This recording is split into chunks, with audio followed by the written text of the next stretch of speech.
श्वेता, इस तरीके की घटना जिसको पुलिस अभी सीधे तौर पर आतंकी घटना मानने को तैयार नहीं है, क्या ऐसा हो सकता है कि मिलिट्री बेस स्टेशन पर वहां फायरिंग हो जाए और 4 लोगों की मौत हो जाए?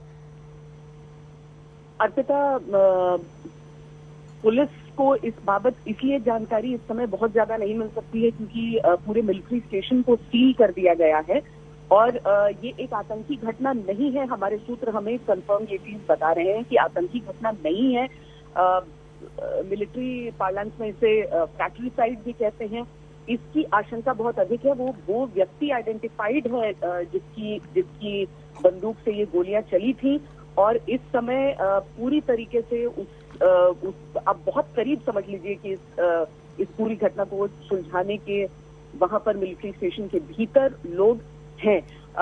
देखिए, चूंकि एक मिलिट्री स्टेशन से जुड़ा हुआ पूरा मामला है, एक बॉर्डरिंग स्टेट है, इसलिए बहुत ज्यादा जानकारियां नहीं इसके बारे में दी जा रही हैं। बहुत सारी जानकारी देकर ये भी कहा जा रहा है कि अभी इसके बारे में आप बहुत स्पष्ट तौर पर मत कहिए क्योंकि बहुत सेंसिटिव मामला हो जाता है। आपको याद होगा पंजाब में इससे पहले अलग अलग चाहे एयरपोर्ट स्टेशन हो वहां पर भी हमले हो चुके हैं और उस समय जानकारियों ने बहुत ज्यादा नुकसान कर दिया था। जो जानकारी दी गई थी उसने बहुत ज्यादा नुकसान कर दिया था उस ऑपरेशन में। इसीलिए अब बहुत एहतियात बरती जाती है। लेकिन आपको इतना बताया जा सकता है कि जिस तरीके से पुलिस ने रूल आउट किया है एक टेरर ऑपरेशन और फिर उसके बारे में बहुत ज्यादा जानकारी देने से इनकार किया है, इसके पीछे भी कारण यही होता है। लेकिन टेरर अटैक नहीं है, ये सूत्र बता रहे हैं। दुर्भाग्यपूर्ण घटना जरूर है और अभी तक जितनी कैजुअलिटी की खबरें आ रही हैं उसकी वजह से चिंताजनक भी बहुत है। लेकिन चूंकि एक मिलिट्री स्टेशन है, बहुत अलग अलग यहाँ पर यूनिट्स होती हैं और जिस मेस में ये फायरिंग हुई है वो आर्टिलरी मीडियम रेजिमेंट की एक मेस है।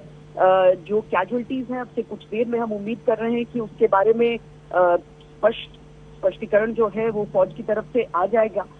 लेकिन जिस व्यक्ति के ऊपर दबिश दी जा रही है इस समय, एक पूरी यूनिट को लगाया गया है कॉर्डन और सर्च ऑपरेशंस के लिए। पूरी तरीके से सील कर दिया गया है इस मिलिट्री स्टेशन को क्योंकि बहुत ही संवेदनशील इलाका, बहुत अहम यहाँ पर इंस्टॉलेशन। श्वेता, कुछ दिन पहले ही एक राइफल गायब हुई थी। क्या ऐसे शक जताया जा रहा है कि जिस गन से फायरिंग, जिस राइफल से फायरिंग हुई है वो यही गायब हुई राइफल हो सकती है? जी, इस बात की अभी मैं ये नहीं कहूंगी कि आधिकारिक पुष्टि की गई है, लेकिन संतरी पोस्ट से एक गन के गायब होने से ही ये पूरा मामला शुरू हुआ था और आज जाकर जब ये पूरी घटना हुई है और जिससे संबंधित था ये पूरा मामला वहीं पर अगर हुई है तो सीधे तौर पर सारे तार जुड़ रहे हैं इस मामले में और जो सारी आशंकाएं हैं और जो पूरी जांच है वो उसी हिसाब से चल रही है।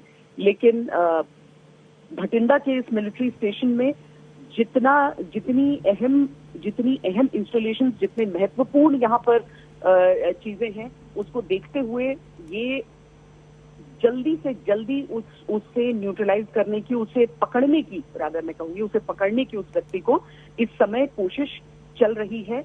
ये बताया जा रहा है कि घेराबंदी पूरी तरीके से उसकी कर दी गई है और अब बस समय की बात रह गई है। लेकिन आतंकी घटना नहीं है, ये चीजें बार बार कही जा रही हैं। ठीक अर्पिता।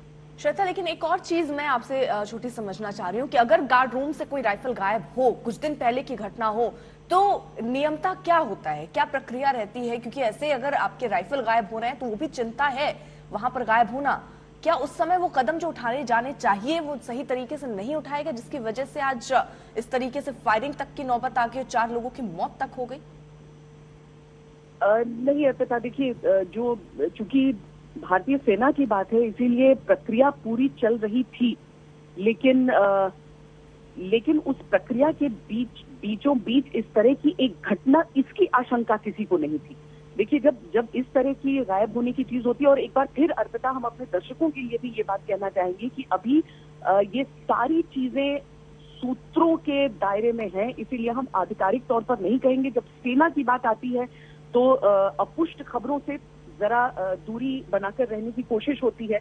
इसीलिए जब तक ये कंफर्म सेना की तरफ से नहीं कह दिया जाता है कि किस हथियार का इस्तेमाल हुआ और किस व्यक्ति ने ये इस्तेमाल किया है, तब तक हम भी इससे परहेज करें, इससे गुरेज करें तो बेहतर रहेगा। लेकिन